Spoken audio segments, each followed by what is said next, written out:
este tema, el primer tema de la serie ¿Quién es Jesús?, que se llama Jesús, el pan de vida, el pan que da vida al mundo. Y quiero comenzar esta mañana hablando acerca de una historia. Se los iba a hacer en tipo preguntas. A ver si alguien puede identificarlo. Lo voy a hacer en tipo pregunta. Este hombre nació en 1955. ¿Ya sabe quién es? Dice, más o menos. No es de aquí de la congregación. Ya algunos estaban viendo a Esteban. Yo no sé si Esteban nació en 55 o no. Pero este hombre nació en 1955. Y su madre biológica, te puedo decir el nombre, se llamaba Joan Schiebel. Ella lo dio en adopción a una pareja con la condición de que asistiera a la universidad.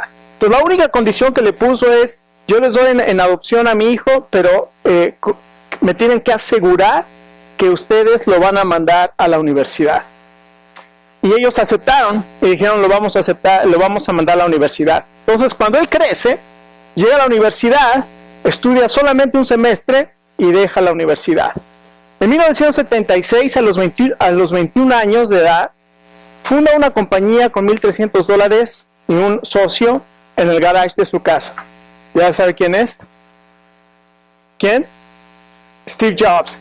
Este hombre, Steve Jobs, a los 21 años funda esta compañía, $1,300.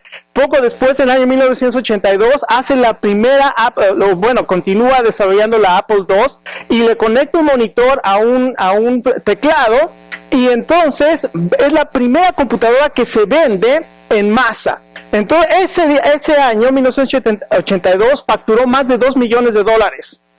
En 1985 la compañía Apple comenzaba a crecer de una manera impresionante, y uno de sus lo que hizo fue empezar a tener socios, y entre ellos lo sacaron de la compañía. Curiosamente lo sacaron de su propia compañía. Hasta que regresa en 1993, durante ese tiempo fundó otras compañías como Next, que era una compañía de computadoras. Eso le ayudó muchísimo el haber salido para fundar Next, y otra compañía que se llama Pixar, que es la compañía de Disney que hace todas las películas animadas. Él también la fundó. Y después, cuando regresa en 1993, comienza a trabajar con el sistema operativo que había desarrollado para Next, comienza a aplicarlo a la Mac, y ahora lo conocemos como el iOS, o el sistema operativo de la Mac, y comienza a hacer, en 1998, saca al mercado la primera iMac, y después de ahí, en 2001, saca el iPod, y después, en 2007, saca el iPhone, y después, en 2010, saca el iPad. Y en 2011, 5 de abril de 2011, murió Steve Jobs a los 56 años de edad, 55 años de edad, o 56 años de edad. Ahora, hay un periódico que se llama La Razón, en España, sacó un desplegado grandísimo donde decía, Steve Jobs, el hombre que cambió el mundo. Ahora, usted puede estar de acuerdo con ese encabezado, el hombre que cambió el mundo, porque desde entonces ¿cuántos tienen iPhone?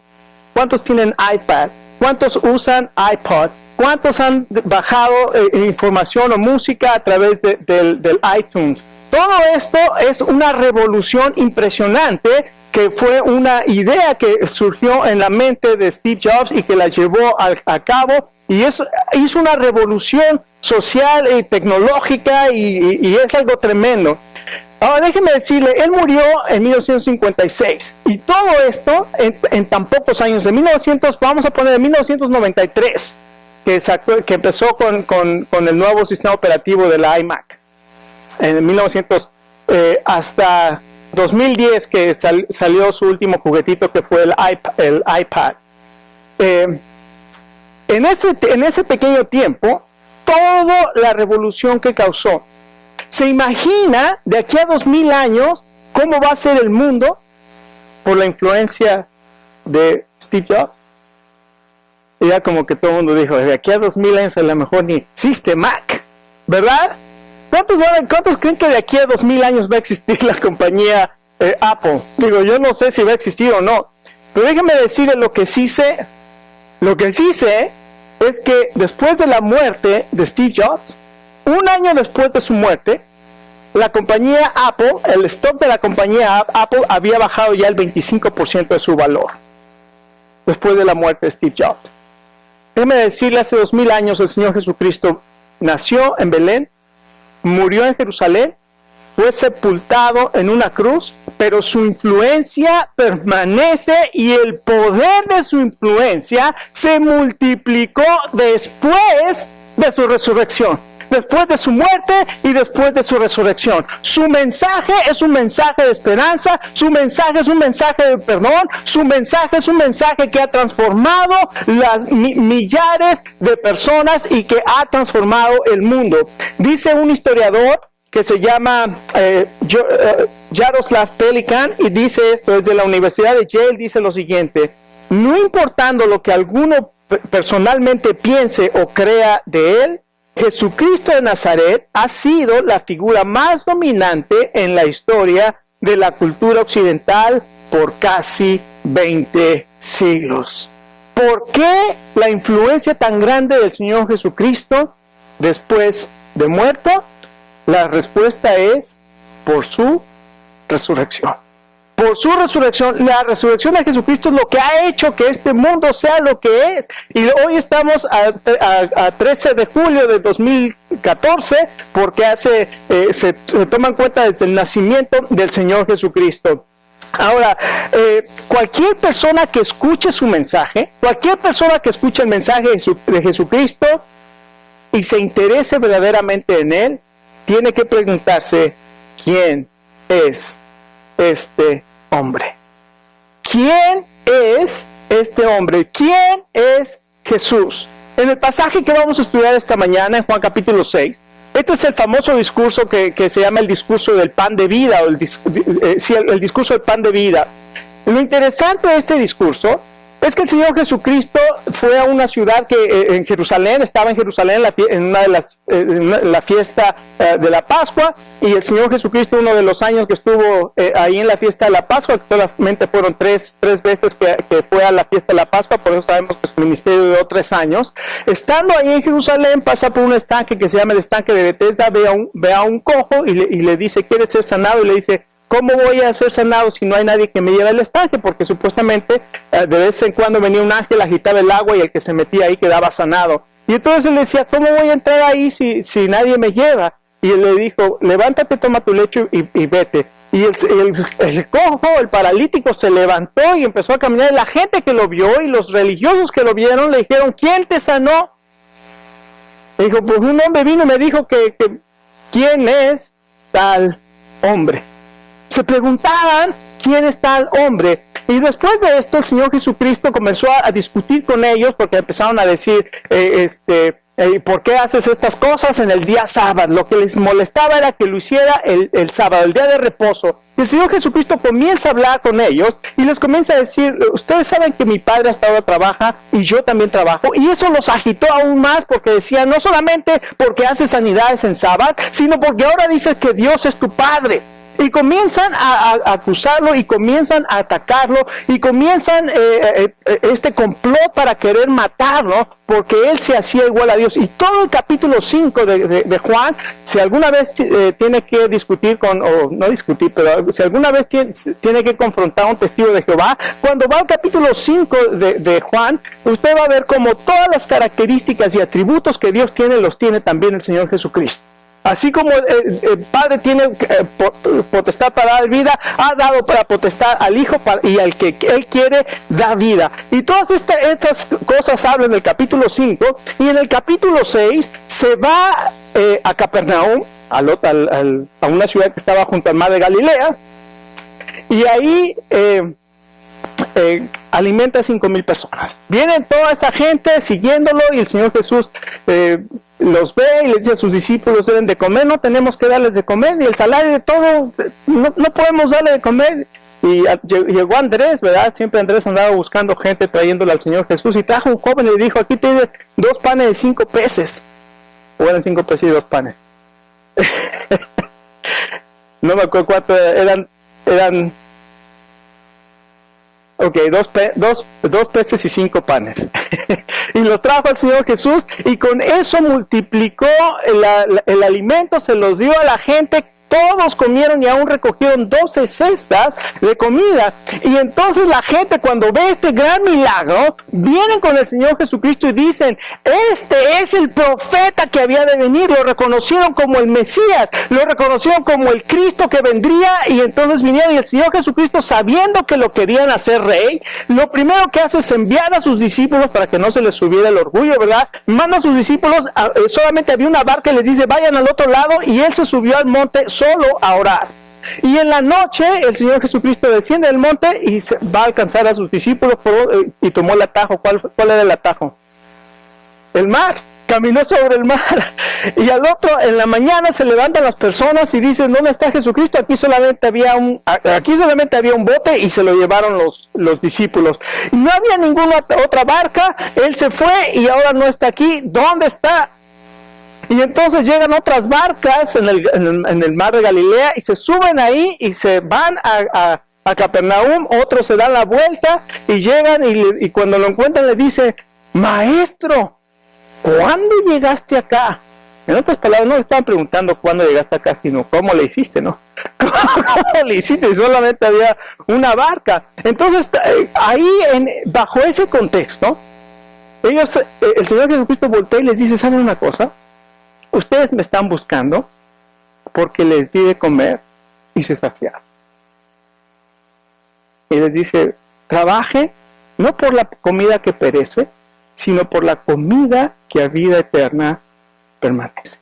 Y le dijeron: Señor, Moisés nos dio el pan de vida. ¿Tú qué señal haces? Y vamos a leer a partir de ese verso 35. Fíjense lo que dice la palabra de Dios en el verso 35 del capítulo 6. Dice lo siguiente. Dice la palabra de Dios así: yo soy el pan de vida, declaró Jesús. El que a mí viene nunca pasará hambre, y el que en mí cree nunca más volverá a tener sed. Pero como ya les dije, a pesar de que ustedes me han visto, no creen. Todo lo que el Padre me da, vendrán a mí, y al que a mí viene, yo no lo rechazo, porque he bajado del cielo, no para hacer mi voluntad, sino para hacer la voluntad del que me envió. Y esta es la voluntad del que me envió, que yo no pierda nada de lo que Él me ha dado, sino que lo resucite en el día final, porque la voluntad de mi Padre es que todo el que reconozca al Hijo y crea en Él, tenga vida eterna, y yo lo resucite en el día final. En primer lugar, lo que nosotros vemos en este pasaje, el Señor claramente se identifica como el Hijo de Dios. Todo este pasaje es una declaración tremenda. 4 veces repite en este pasaje: yo soy el pan de vida. 4 veces les dice que quién es Él. Y Él utiliza un nombre, esa expresión yo soy, anótelo, esa expresión yo soy. En griego es la palabra ego eimi. Ego eimi. Y curioso es yo soy. Porque ego quiere decir yo soy y eimi quiere decir yo soy. Entonces es una doble repetición de yo soy. Ego eimi, yo soy. Pero curiosamente, esta palabra, cuando Dios llama a Moisés para que libere al pueblo de Egipto, Moisés le pregunta a Dios: ¿cómo me van a creer? ¿Quién les digo que me manda? Y Dios le dice a Moisés: yo soy, te ha enviado. Yo soy el que soy. Yo soy, te ha enviado. Ahora usted dice, y como yo dije muchas veces, ¿cómo es posible? O sea, aquí yo no encuentro la relación, aunque utiliza la misma palabra yo soy, pero él la dijo en hebreo, y el nombre de Dios en hebreo es que Yahweh, el verbo hayá en hebreo. Entonces cuando él le dijo a Moisés, se lo dijo en hebreo y le dijo Yahweh, yo soy. Es el nombre de Dios, Yahweh, yo soy. Pero fíjese lo que son las cosas. Recuerda que Grecia conquista toda el área de Palestina y los palestinos y los judíos absorben la cultura griega y entonces traducen las Santas Escrituras ¿a qué idioma? Al griego. Se conoce como la versión de los 70, ¿ok? La Septuaginta o la Septuaginta. Entonces, cuando traduce el nombre que utiliza Dios para revelarse a Moisés, ¿cuál cree que es? Ego, eimi, yo soy. Y cuando Jesús habla, dice yo soy, les está diciendo el mismo nombre de Dios. Eso fue lo que los molestó muchísimo. En el capítulo 8, de hecho, lo quieren matar cuando les dice, antes de que Abraham fuese, yo soy. Porque les estaba diciendo, yo soy Dios. Una de las y lo que nosotros podemos identificar del Señor Jesucristo es que Él es Dios. Él es Dios, y lo primero que hace este Dios hecho hombre, eso es maravilloso lo que dice Juan, aquel verbo que vivía en la eternidad con Dios, fue hecho carne y vimos su gloria. Gloria como la del unigénito del Padre, lleno de gracia y de verdad. Dios mismo se hizo carne, allí en el vientre de la Virgen María, nació en Belén. ¿Sabe qué quiere decir Belén? Casa de pan. Y aquí dice, yo soy el pan de vida. En primer lugar, lo que hace el pan de vida es que el pan de vida satisface completamente. Escuche, usted y yo, y perdone que apunte, yo debería hacer así, yo tengo un vacío en mi corazón. Usted tiene un vacío en su corazón.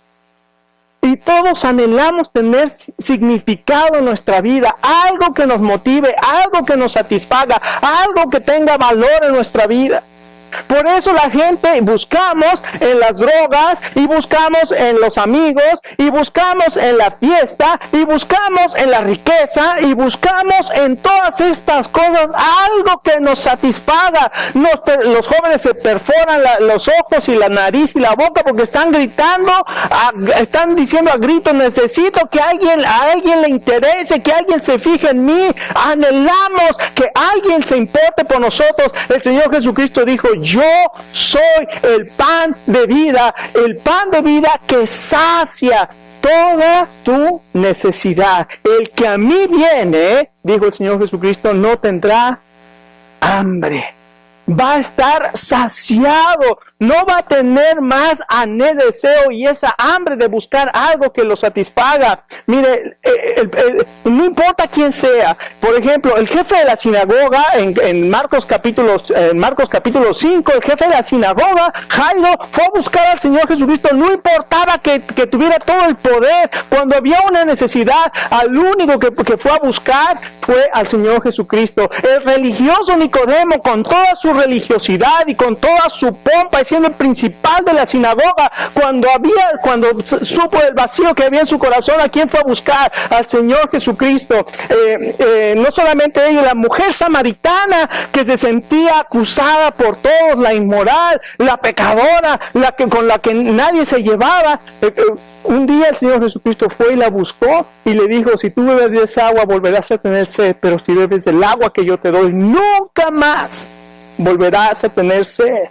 No importa que fuera rico, no importa que tuviera poder, no importa que fuera una persona inmoral y despreciable, no importa que fuera aquellos destituidos que eran rechazados, como los que estaban paralíticos y todos los que tenían algún defecto físico, ellos eran excluidos de la sociedad. No importaba, el Señor Jesucristo se acercaba a ellos, el Señor Jesucristo se acercó a los leprosos, tocó a los leprosos, sanó a los enfermos, porque Él vino a traer y vino a que la gente pudiera saciar ese vacío que todos nosotros teníamos. Él dijo, yo soy el pan de vida, el que a mí viene nunca tendrá hambre.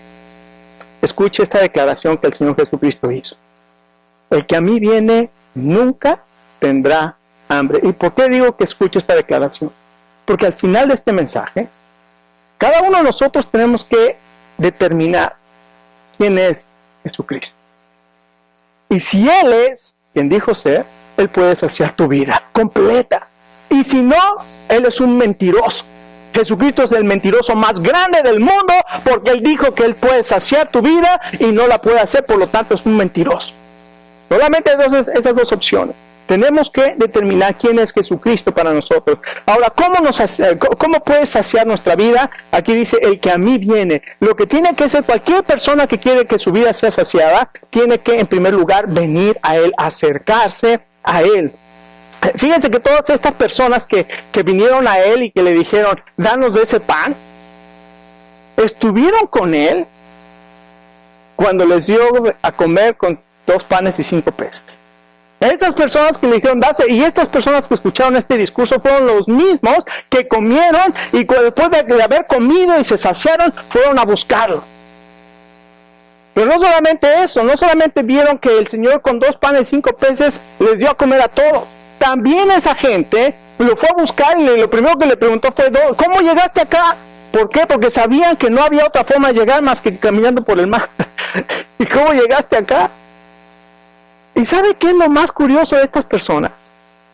Si usted lee ese relato, esas personas le preguntan al Señor Jesucristo, ¿qué señal haces para que creamos en ti? O sea, ¿qué les pasa? Lo acaban de decir, acaban de ser testigos de cómo comieron todos ellos con 2 panes y 5 peces. Se dieron cuenta de que no había otra forma de llegar al otro lado más que caminando por el mar. Y todavía preguntan, ¿qué señal haces para que creamos en ti, el Señor Jesucristo? Y le preguntan, Moisés hizo esta señal, mandó pan del cielo. ¿Tú qué señal haces? Y dijo, yo soy el verdadero pan del cielo. Yo soy el que puede saciar tu vida. No es tremendo lo que pasa en este pasaje, pero la gente que está ahí busca señales. Busca señales. Entonces, una de las cosas que hacen entonces es buscar esas señales. ¿Sabe qué clase de salvadores buscaba estas personas? Ojalá que nosotros no seamos de esas personas que buscan un salvador que haga lo siguiente. Ellos buscaban al genio de la lámpara maravillosa. Hazme señales. Hazme señales. Mire, voy a soplarle aquí a mi billetera. Y el Señor me va a prosperar. Voy a pedir con fervor, Señor, dame una casa de 4,000 pies cuadrados. Me buscan por las señales. ¿Por qué me están buscando? Y les dice el Señor, no me buscan por lo que les doy. Búsquenme por lo que soy. No busquen la comida que perece. Busquen la comida que a vida eterna permanece. ¿Cuál era el error? Entonces buscaban al genio de la lámpara maravillosa, o buscaban también a un sirviente que los consintiera. Aquí lo llaman Señor, y ahora lo han encontrado. ¿Por qué? Y le dicen, Señor, ahora tú nos vas a dar todo lo que necesitamos. Tú, Señor, vas a hacer que yo me siente en este sofá reclinable, suba a mis pies, me rasque la barriga, me tome mi Diet Coke fría, mientras tú haces todo por mí. Ellos estaban buscando a un genio de la lámpara maravillosa y a un sirviente que los consintiera y que los dejara cómodos, que ellos no tuvieran que hacer nada. Déjenme decirle, el Señor Jesucristo nos ha rescatado, nos ha salvado y nos ha saciado para que nosotros podamos servir y para que nosotros podamos dar. El Señor Jesucristo dijo, yo no he venido a que me sirvan, yo he venido a servir y a dar mi vida en rescate por muchos. Y ese es el anhelo y ese es el deseo. El apóstol Pedro dice que cada uno conforme al don que ha recibido, que ministre, lo sirva a los demás. Mis hermanos, estamos aquí para servir. Vamos a estar trabajando para que el Señor nos muestre dónde podemos servir, cómo podemos crecer, cómo podemos impactar nuestra comunidad con el mensaje del Evangelio. Ahora, no solamente es al acercarse a Él, sino también es al creer en Él. Creer quiere decir obedecer su palabra. Cuando una persona cree en Él, lo que quiere decir es que está obedeciendo su palabra. Cuando nosotros no solamente leemos la palabra de Dios, la palabra de Dios no nada más es para leerse. Gracias a Dios por los planes que tenemos de lectura para cada año y los recordatorios que tenemos del versículo del día y todo esto. Que gloria a Dios, qué bueno que tenemos todas esas aplicaciones para nuestro teléfono. Pero lo más importante de la palabra de Dios no es lo que leo, sino lo que aplico de la palabra de Dios en mi vida, lo que obedezco de la palabra de Dios en mi vida. Y si estoy leyendo la palabra de Dios, pero no la estoy obedeciendo, realmente no estoy creyendo en Él. Dicen que allá a finales del siglo XIX, había uno de los grandes del circo, un trapecista, ¿cómo se llama? Puso una línea de un lado al otro de las cataratas de Niágara y dijo, voy a pasar en un triciclo, ¿cómo va a ser un triciclo? En un monociclo, ¿verdad? En un monociclo voy a pasar al otro lado. A veces soy así, ¿verdad? Estoy muy profundo en meditación. Lo bueno es que me doy cuenta. Y se subió en el monociclo y la gente se juntó, ¿verdad? A verlo y dijo, ¿cuántos creen que yo puedo pasar al otro lado? Todo el mundo decía, sí. Se subió. Fue al otro lado y regresó en su monociclo.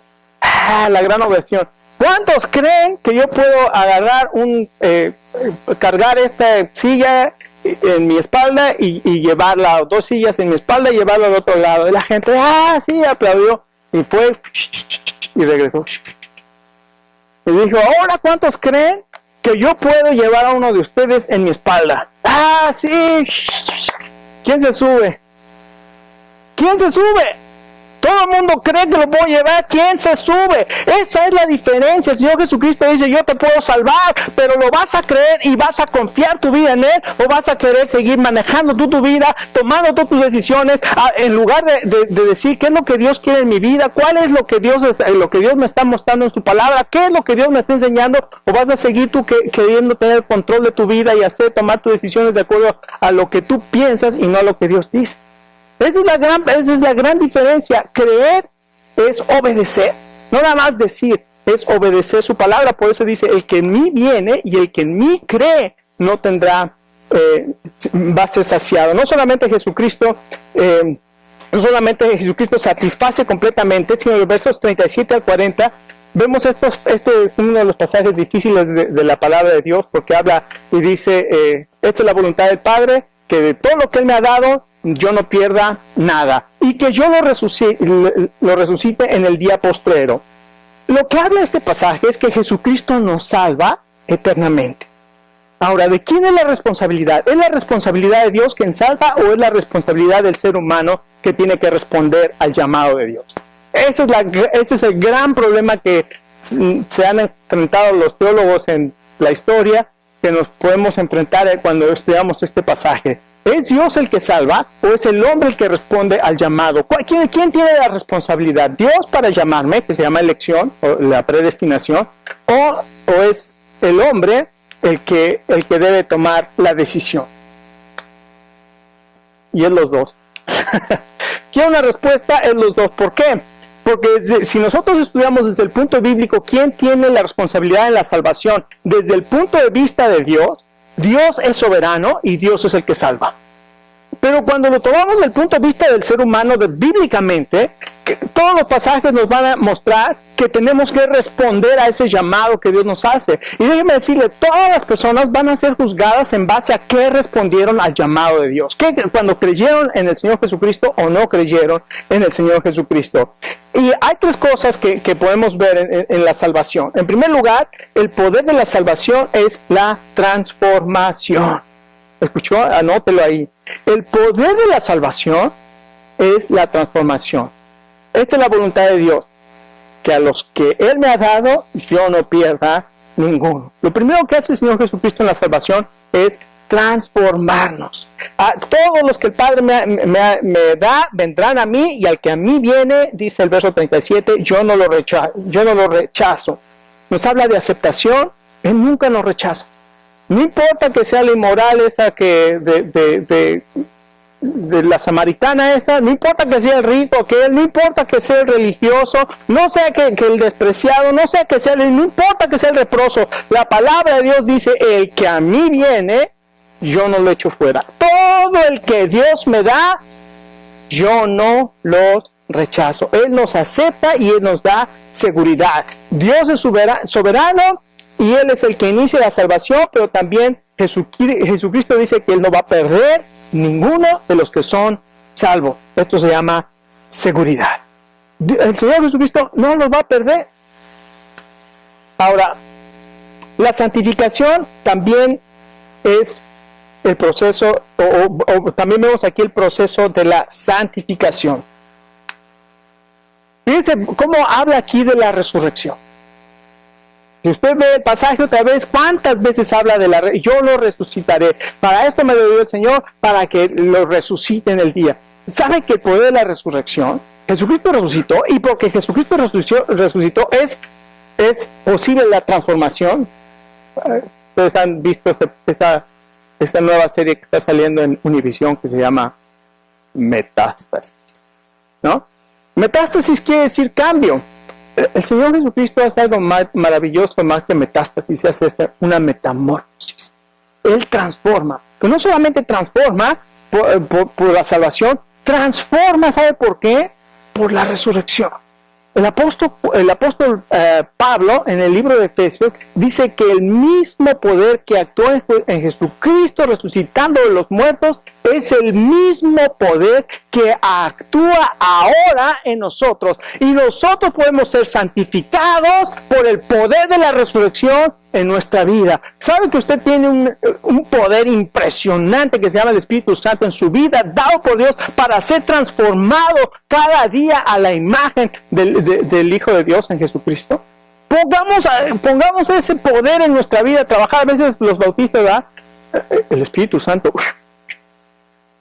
No, el Espíritu Santo es poder de Dios para salvación. Es el poder que nos da para que nosotros podamos ser testigos. Es el poder para que nuestra vida sea transformada día a día, para poder vencer el alcohol, para poder vencer la pornografía, para poder vencer el cigarro, para poder vencer todas aquellas cosas que nos tienen esclavizadas. Ya no se deje más esclavizado por esas cosas. El poder de Dios es maravilloso, y el Espíritu Santo en usted, el poder de la resurrección de Jesucristo en su vida, lo puede santificar. Es el proceso de la santificación, pero también es el proceso de la santificación. En el día final el Señor Jesucristo nos va a glorificar y va a quitar todo. Ya no va a haber presencia de pecado, ya no va a haber poder de pecado, ya no va a haber pena del pecado. La pena del pecado la solucionó en la cruz, y ahí en la cruz se solucionó la pena del pecado. En su resurrección se solucionó el poder del pecado, ya no hay más, el pecado ya no tiene más poder, pero en su ascensión, la glorificación, el pecado ya no va a tener más presencia en mi vida. El Señor Jesucristo ha hecho la salvación perfecta y completa, por eso Él es el pan que descendió del cielo. Y finalmente Jesucristo santifica eficazmente por su sacrificio. Todo este pasaje comienza a hablar de su sacrificio. Y Él dice: yo soy el pan vivo que bajó del cielo. Si alguno come de este pan, vivirá para siempre. Esta es mi carne que daré para que el mundo viva. Él está hablando y está diciendo: voy a darme en sacrificio.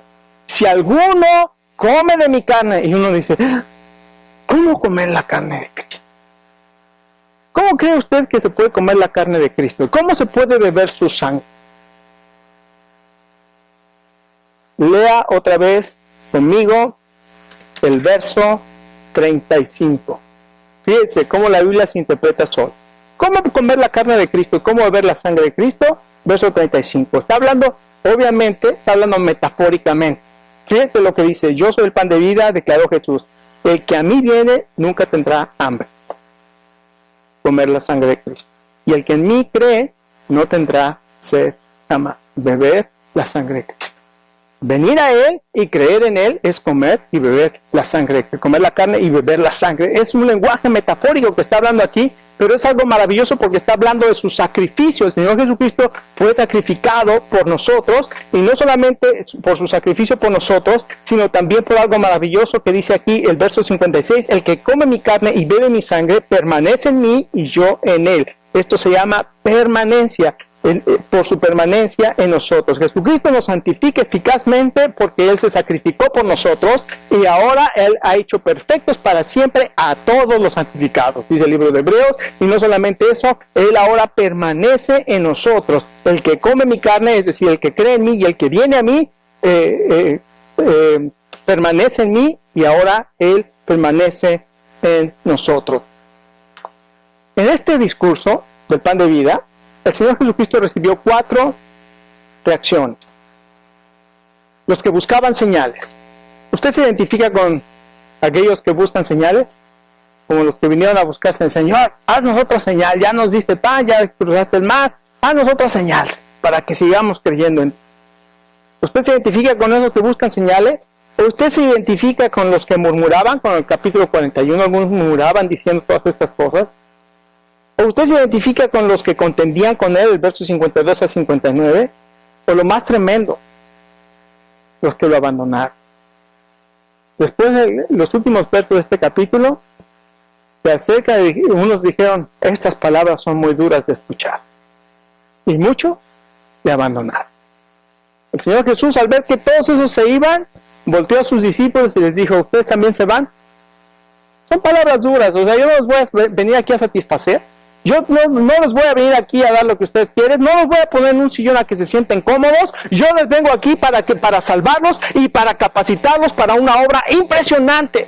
Los estoy llamando no para descansar, no para irse de crucero al Caribe, los estoy llamando a ser testigos y muchos de ustedes van a dar la vida, no van a tener sueldo, van a pasar hambre, van a pasar frío. ¿Quieres seguirme? Y los discípulos, muchos dijeron, con palabras duras de oír, yo mejor me voy. El Señor Jesús volteó a sus discípulos y dijo, ¿ustedes también se van? Y Pedro dijo, ¿y a quién iremos, Señor? Y solamente tú tienes palabras de vida eterna. Esta mañana el Señor Jesucristo nos hace una invitación. Nos dice, ¿quién es Jesucristo? ¿Quién es Jesucristo? ¿Estás dispuesto no solamente a dar tu vida al Señor Jesucristo, sino a confiar en Él plenamente? ¿Estás dispuesto a que Dios pueda hacer en tu vida esa obra que Él quiere hacer?